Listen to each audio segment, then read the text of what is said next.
تکبیر، نعرہ رسالت، نعرہ رسالت، نعرہ رسالت، نعرہ رسالت، لبیک یا رسول اللہ، لبیک یا رسول اللہ، لبیک یا رسول اللہ، لبیک یا رسول اللہ، لبیک لبیک یا رسول اللہ، لبیک لبیک لبیک یا رسول اللہ، لبیک لبیک لبیک یا رسول اللہ، لبیک لبیک لبیک یا رسول اللہ، لبیک لبیک لبیک یا رسول اللہ، لبیک لبیک لبیک یا رسول اللہ، لبیک لبیک لبیک یا رسول اللہ، لبیک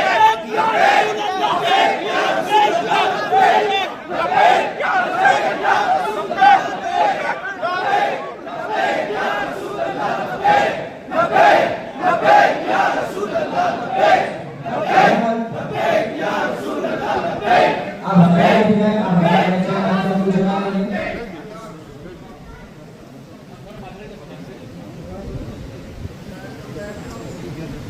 سبحان اللہ سبحان اللہ.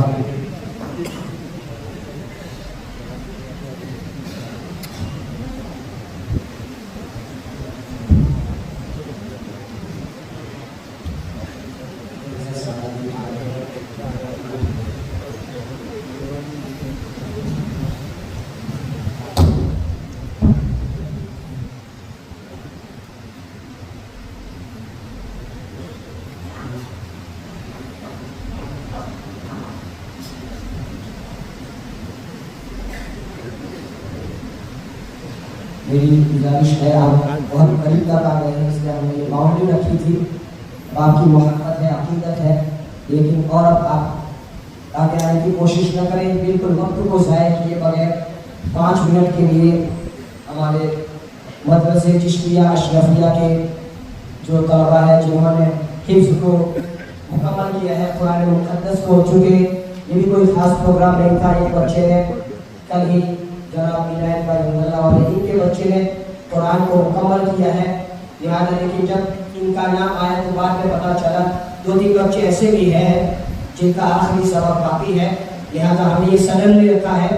تو اس کا پورا ختم قرآن کی محفل ہوتی ہے، لیکن ہم برقرار حضور کی موجودگی میں ان بچوں کا قرآن ختم کراتے ہیں، پھر انشاءاللہ حضرت کے حوالے مائک کیا جائے گا. وہ بچے ایک ایک کر کے یہاں پر آ جائیں، صرف حضرت کو سورہ ناس اور سورہ فاتحہ سنیں.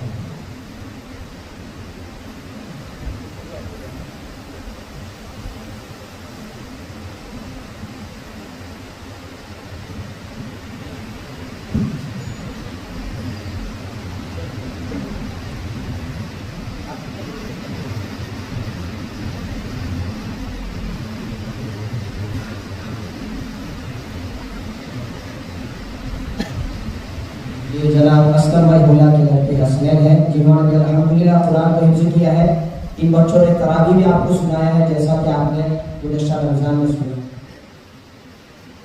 اللهم صل على سيدنا ومولانا محمد وعلى ال سيدنا ومولانا محمد وبارك وسلم. صلاة وسلام عليك يا رسول الله صلى الله تعالى عليه وسلم. أعوذ بالله من الشيطان الرجيم. بسم الله الرحمن الرحيم. قل أعوذ برب الناس ملك الناس إله الناس من شر الوسواس الخناس الذي يوسوس في صدور الناس من الجنة والناس. بسم الله الرحمن الرحيم. الحمد لله رب العالمين الرحمن الرحيم مالك يوم الدين. إياك نعبد وإياك نستعين. اهدنا الصراط المستقيم صراط الذين أنعمت عليهم غير المغضوب عليهم ولا الضالين. آمين آمين يا رب العالمين. صدق الله العظيم.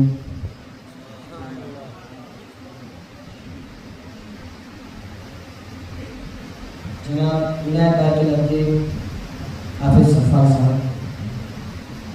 اللهم صل على سيدنا ومولانا محمد وبارك وسلم. صلاة وسلام عليك يا رسول الله صلى الله تعالى عليه وسلم. أعوذ بالله من الشيطان الرجيم. بسم الله الرحمن الرحيم. قل أعوذ برب الناس ملك الناس إله الناس من شر الوسواس الخناس الذي يوسوس في صدور الناس من الجنة والناس. بسم الله الرحمن الرحيم. الحمد لله رب العالمين الرحمن الرحيم مالك يوم الدين. إياك نعبد وإياك نستعين اهدنا الصراط المستقيم صراط الذين أنعمت عليهم غير المغضوب عليهم ولا الضالين. آمين آمين يا رب العالمين. صدق الله العظيم. جناب فاروق بھائی چترا کے لڑکے حافظ طلحہ صاحب.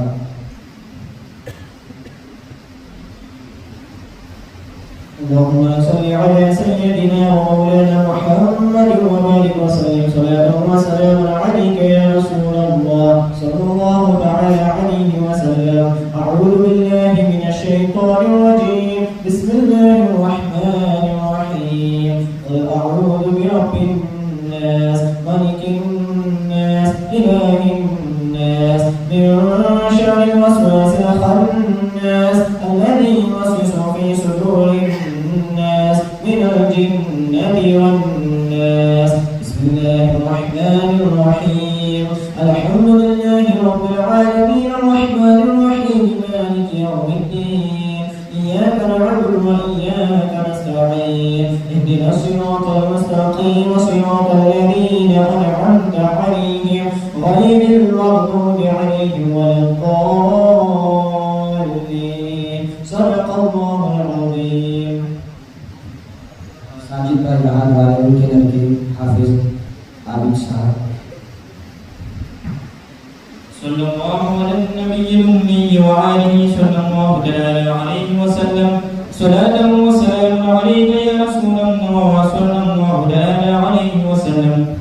أعوذ بالله من الشيطان الرجيم. بسم الله الرحمن الرحيم. قل أعوذ برب الناس ملك الناس إله الناس من شر الوسواس الخناس الذي يوسوس في صدور الناس من الجنة والناس. بسم الله الرحمن الرحيم. الحمد لله رب العالمين الرحمن الرحيم مالك يوم الدين. إياك نعبد وإياك نستعين اهدنا الصراط المستقيم صراط الذين أنعمت عليهم غير المغضوب عليهم ولا الضالين. آمين آمين يا رب العالمين. صدق الله العظيم. جناب عثمان بھائی اور جناب عبد المجید آپ آگے تشریف لے آئے. حضور کی گلپوشی کے لیے جناب عبد المجید صاحب ہمارے پرمکھ اور عثمان بھائی اور یہ بچہ حضرت صرف برکت ہاتھ لگا دیں گے. پھر ہمارے جو علماء ہیں وہ ان کی تذکرہ بندی کر دیں گے. جناب حافظ حسنین صاحب آپ یہاں گئے. یہ جو سادات کرام ہے علماء کرام کی ٹیم ہے اور بزرگ حافظ نام و رسالت شیر اہل سنت سروا اہل سنت کی موجودگی میں ان حفاظ کے سروں پر یہ جو دستار حفظ باندھی جاتی ہے یہ بھی ان کے لیے برکت کا سبب ہے, برکت کا باعث ہے. نعرہ تکبیر, مجمع سے بھی نعرے لگایا.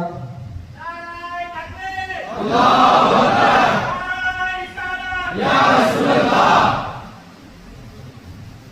نعرہ تکبیر. اللہ اکبر. نعرہ رسالت. یا رسول اللہ. مدرسہ چشتیہ اشرفیہ زندہ باد. مسجد چشتیہ اشرفیہ زندہ باد. چترا ساجد راہر والا اور اس کے بعد ہمارے صفان بن اللہ. الحمدللہ حضرت ان چاروں نے محراب بھی سنایا ہے اسی سال.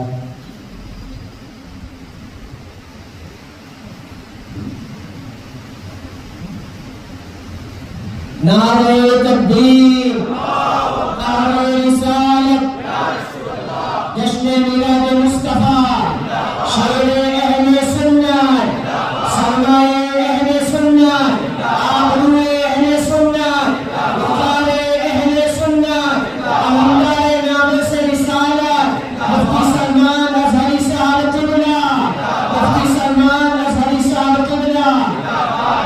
حفاظ کرام عصمت قرآن مدرسہ چشتیہ اشرفیہ مدرسہ چشتیہ اشرفیہ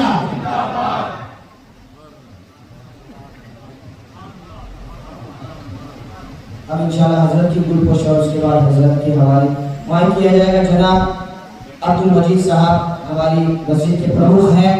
یہ وہ حضرات ہیں جنہوں نے ایسا سمجھو کہ رنڈا میں اہل سنت کی ایک کمیونٹی جن کا قدم آیا اور ان کی محنت کے نتیجے میں آپ عالیشان اہل سنت و جماعت کا مرکز مسجد کی شکل میں اور مدرسے چشتیہ اشرفیہ کی شکل میں آپ دیکھ رہے ہیں. جناب حاجی عثمان کا علاقہ الحمدللہ 19 سے یہ لوگ دین و سنیت کی خدمت میں لگے ہوئے ہیں.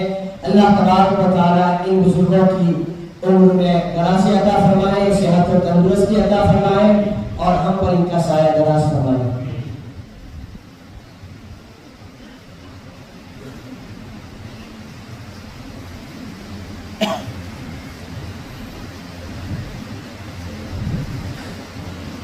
میں نے کہا تھا کہ تاخیر ہو رہی ہے لیکن آپ کی مایوسی رونق میں تبدیل ہو جائے گی تو ہوا کہ نہیں. اب کوئی چاہتا ہے مجلس سے اٹھ کر جانے, کوئی چاہتا ہے جس کو جانا ہے فل اجازت ہے, کوئی شکوہ کوئی گلہ نہیں, سب حاضر ہے اس شاکار نبی اور اسی عقیدت جس عقیدت اور محبت کے ساتھ آپ یہاں پر حاضر آئے ہیں. انشاءاللہ حضرت آپ کو اسی طریقے سے عشق مصطفیٰ کا جام دلائیں گے. حالانکہ حضرت کے حالات پر مجھے گفتگو بھی کرنا تھا, جن حالات سے آپ گزر رہے ہیں اور یہ ساری جو مصیبتیں سمجھے آزمائش سمجھے کس وجہ سے ہیں وہ اجاگر اس لیے کرنا تھا تاکہ مصطفیٰ کے دیوانوں کے لیے یہ باتیں عام ہو چکی ہے.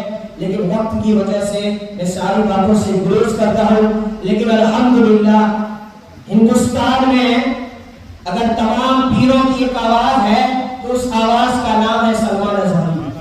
ہندوستان میں اگر تمام علماء کی آواز ہے تو اس آواز کا نام ہے سلمان.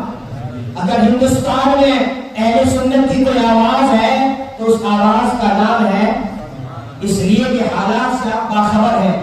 ہر کوئی اپنے اپنے جو جہاں حفاظت ہے, کمفرٹ ہے, زور میں وہاں پر رہ کر دین و سنیت کی تبلیغ خدمت جو بھی کرتا ہے الحمدللہ وہ سب آنکھوں پر ہے.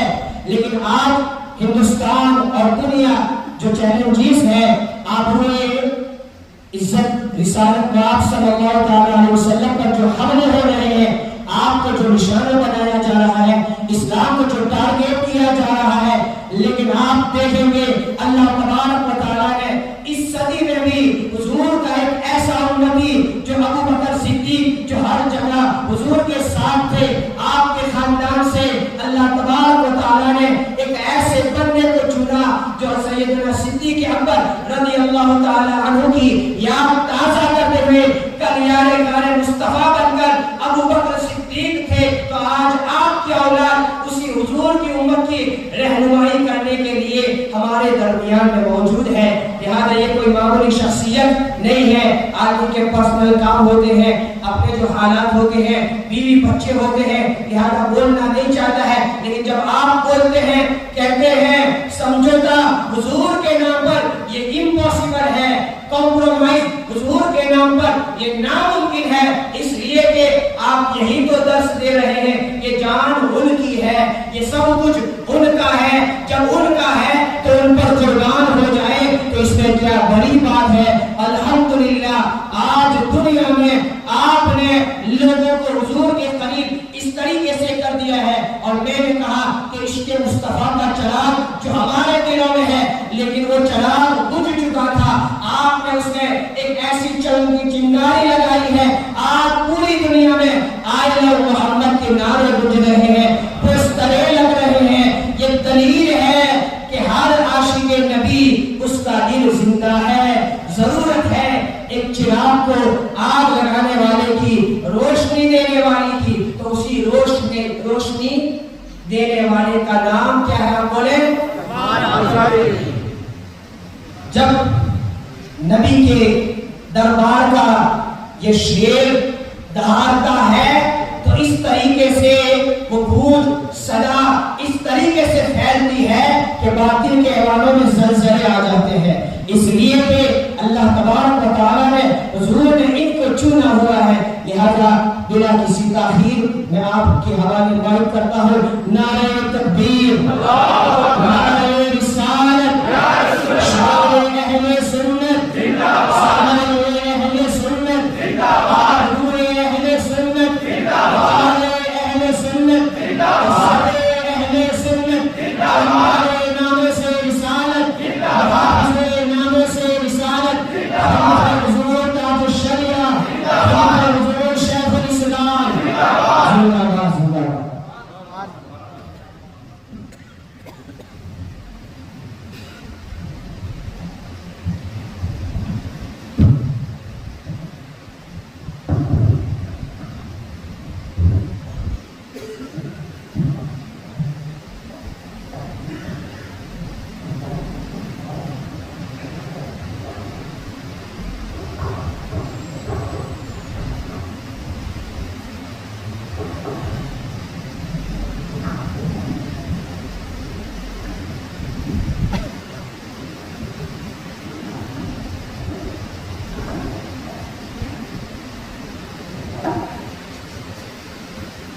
معزز و مقتدر سادات اعظام، علماء اہل سنت، حاضرین اہل سنت و جماعت، السلام علیکم ورحمۃ اللہ وبرکاتہ. وعلیکم السلام ورحمۃ اللہ وبرکاتہ.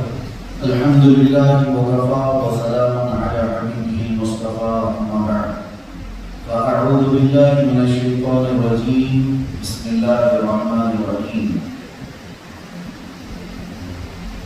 لقد من الله على المؤمنين إذ بعث فيهم رسولا من أنفسهم يتلو عليهم آياته ويزكيهم ويعلمهم الكتاب والحكمة وإن كانوا من قبل لفي ضلال مبين. صدق الله مولانا العظيم.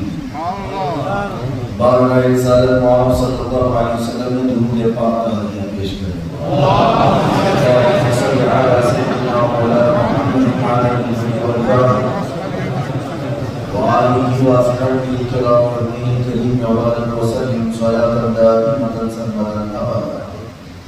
پھر کے گلی گلی تباہ ہو کر سب کی کھائی کیوں، دل کو جو عقل دے خدا تیری گلی سے جائے کیوں. جان ہے عشق مصطفیٰ روز فضو کرے خدا، جس کو وہ درد کا مزہ ناز دوا اٹھائے کیوں. بڑی معذرت چاہتا ہوں تاخیر سے آپ کے وہاں حاضر آنے کے لیے. آپ بہت دیر سے منتظر ہیں، عشاء بھی آپ نے بہت جلدی ادا کری، لیکن ساؤتھ افریقہ کی سرزمین پر یہ سروں کا سیلاب ایسا نہیں لگتا کہ افریقہ کی سرزمین ہے. سب کھلے کھلے چہرے عظمت مصطفیٰ صلی اللہ علیہ وسلم کو سننے کے لیے جس طرح سے بیٹھے ہوئے ہیں. میرے عزیزوں، مسجد میں داخل ہوتے ہی مدینے کی خوشبوئیں آنے لگی. یہ ماحول پہچانا پہچانا سا لگتا ہے. نئے ملک میں جانے کے بعد اجنبیت ہوتی ہے، لیکن وینڈا کی خوش عقیدہ سنی مسلمانوں میں آنے کے بعد مجھے ایسا لگتا ہے کہ برسوں پرانی ہماری ملاقات ہے. اس کی وجہ یہ ہے کہ جب غلام کسی ایک ذات کے ہوتے ہیں تو روحانی تعلق بہت پہلے سے ہوتا ہے. عالم ارواح میں ہی ہم ایک دوسرے کو پہچان چکے ہوتے ہیں. ہماری دوستی اللہ تبارک و تعالی عالم ارواح میں ہی کرا چکا ہے. جتنے نبی کے غلام ہیں اور وہ ایک دوسرے کو ایسے پہچانتے ہیں جیسے اس کی اپنی ماں کا بیٹا. سارے بھائی کو جس طرح سے پہچان لیتے ہیں، ہمارے درمیان اجنبیت نہیں رہ جاتی. اللہ تبارک و تعالیٰ آپ کی ان چہروں کو ہمیشہ سلامت رکھے. نبی پاک صلی اللہ علیہ وسلم کی محبت اور عصمت جس طرح یہاں پر آپ نے سنبھال رکھی ہے، یہ اپنے آپ میں بہت بڑا انعام ہے. ہم اپنے ملک سے یہ شعر پڑھتے تھے اقبال کا، دی اذانیں کبھی یورپ کے کلیساؤں میں تو کبھی افریقہ کے تپتے ہوئے صحراؤں میں. اور دور سے ہم یہ شعر پڑھتے تھے، لیکن اذانیں افریقہ میں آ کر سن رہے ہیں تو پتہ چل رہا ہے کہ میرے مصطفیٰ کے غلام کہاں کہاں اذانیں دے رہے ہیں۔ ویسے ہمارے ملک میں بھی جہاں میں رہتا ہوں اس شہر میں اذانوں پر پابندی لگا دی گئی ہے، یعنی اذان پہ نہیں، مائک پہ جتنے بھی اسپیکر تھے وہ اتار دیے گئے، جو گونگے تھے وہ اتار دیے گئے، اس لیے کہ شیطان کو اذان سے زیادہ تکلیف ہوتی ہے، اور زیادہ تکلیف شیطان کو کس چیز سے ہوتی ہے؟ اذان سے اتار دیے گئے۔ تو ہو سکتا ہے میری بات تو پوری دنیا میں بھی پھیلی جائے کہ وہاں تک بھی پھیل جائے گی جن کو تکلیف ہوتی ہے، تو اذانیں کہاں کہاں بند کرو، دلی میں، ممبئی میں، مدراس میں، پونا میں، ہمارے ملک کے شہر۔ لیکن آؤ افریقہ کے جنگلات میں دیکھو میرے مصطفیٰ کی آوازیں کیسے،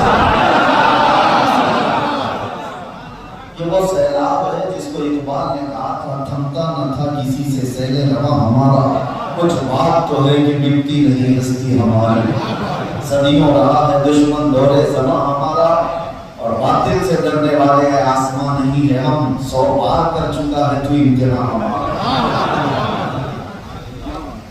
آپ نے انتظار کیا، میں شکر گزار بھی ہوں، لیکن عجیب اتفاق ہے کہ بیٹا میں آتے ہی طبیعت میں اس میدان تھوڑی سی طبیعت میں فرق آ گیا تھا۔ احباب ہمارے عزیز اور جمیل بھائی سب ڈرے ہوئے تھے، لیکن دوپہر سے اب تک انہوں نے کئی گولیاں دی، انجیکشن دے دیے، لیکن مجھے معلوم ہے کہ ہماری بیماری کا علاج یہی ہے جو آ رہا ہے، ہماری بیماری کا علاج یہی ہے، حضور کی بات کریں ہر دل پہ راج کریں، اور دلوں کی بیماری بھی اسی سے ختم ہوتی ہے، کیونکہ اعلیٰ حضرت عظیم البرکت فرماتے ہیں ان کے نثار کوئی کیسے ہی رنج میں ہو، ان کے نثار کوئی کیسے ہی رنج میں ہو، جب یاد آ گئے ہیں سب غم بھلا چکے۔ سیدنا عبداللہ ابن عمر رضی اللہ تعالیٰ عنہ فرماتے ہیں، حدیث پاک ہے، صحیح حدیث ہے، کہ ان کے پاس ایک صحابی نے عرض کیا کہ ان کے پیر میں سوجن آ گئی تھی، پیر بہت موٹا ہو گیا ہے، کچھ تکلیف تھی، بہت درد کی شدت تھی، تو انہوں نے اس صحابی رسول سے کہا کہ مجھے تکلیف بہت زیادہ ہے۔ ایک صحابی دوسرے صحابی سے کہتے ہیں، تو دوسرے صحابی نے کیا کہا، جس کو تم سب سے زیادہ محبت کرتے ہو اس کو پیر زمین پر رکھ کر کے تیزی سے پکارو۔ تو صحابی نے کہا کس سے محبت کرتے سوائے ایک ذات کی، ہماری محبت کس سے ہے اس سے؟ تو پھر کیا کہا، واہ محمد، جس کو ہم یا رسول اللہ کہتے ہیں۔ عرب میں انہوں نے اس طرح سے پکارا، صحیح حدیث پاک میں ہے، آنے واحد میں ان کے پیر کی سوجن ختم ہو گئی، فوراً ان کی بیماری ختم ہوئی۔ ایک ساتھ میں آپ کو باتیں بتاتا ہوں، یہ جو ہمارے اوپر الزام ہے کہ یہ بریلوی پکارتے ہیں، اسے بریلوی پکارتے ہیں، پھر صحابہ کیا تھے؟ صحابہ کیا تھے جو اس طرح سے میرے آقا صلی اللہ علیہ وسلم کو پکارتے تھے؟ ایک صحابی حضرت عثمان بن حنیف، روایت ہے ان کی کہ نابینا ایسے صحابی جن کو نظر کچھ نہیں آتا تھا، بارگاہ مصطفیٰ میں آئے، کہا کہ یا رسول اللہ صلی اللہ علیہ وسلم، نماز میں آنے جانے میں بڑی دقت ہوتی، آنکھ مل جائے تو اچھا ہے۔ صحابی کو معلوم نہیں تھا کہ آنکھ کون دیتا ہے، اللہ دیتا ہے، لیکن مانگنے کس کے پاس آئے؟ رسول اللہ۔ صحابی کا عقیدہ ہے، حضور پاک نے کہا جاؤ مسجد میں، اور دعا بھی سکھائی، یہ دعا کرنا، اللہم انی اسألک واتوجہ الیک بنبیک، اے اللہ میں تجھ سے سوال کرتا ہوں تیرے نبی کے ذریعے سے، تیرے نبی کے ذریعے سے کہ میری حاجت پوری کر۔ وہ صحابی کہتے ہیں میں مسجد سے باہر نہیں نکلا تھا کہ میری آنکھیں روشن ہو گئی، اور اسی آنکھ کے روشن ہونے پر بریلی کا امام کیا کہتا ہے، آنکھ عطا کیجئے، اس میں ضیا دیجئے، جلوہ قریب آ گیا تم پہ کروڑوں کو۔ ایک خاتون صحابیہ ہے، ان کا 8 سال کا بچہ تھا، بولتا نہیں تھا، گونگا تھا، بچہ پیدائشی گونگا ہو، اس کا علاج کہاں ہو؟ بولنے کی طاقت کون دیتا ہے؟